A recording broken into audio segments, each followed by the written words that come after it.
So, good afternoon mga mamis. Maulan-ulan ngayon, pero maglalaba ako ng kulay itim. So, may nakahalong pula. So, lahat lang to dark color, tsaka isinama ko na yung bedsheet.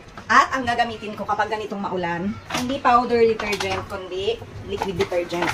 So, isa ito sa ginagamit ko kapag ganitong maulan, tsaka pag mga bedsheet. Kasi kahit na walang init, mabango pa din yung ating damit.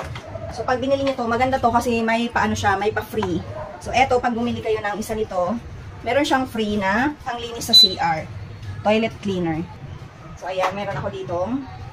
Dalawa. Kasi, ayan, dalawa yung binili ko. So, eto, 2,000 ml na siya. Malaki siya.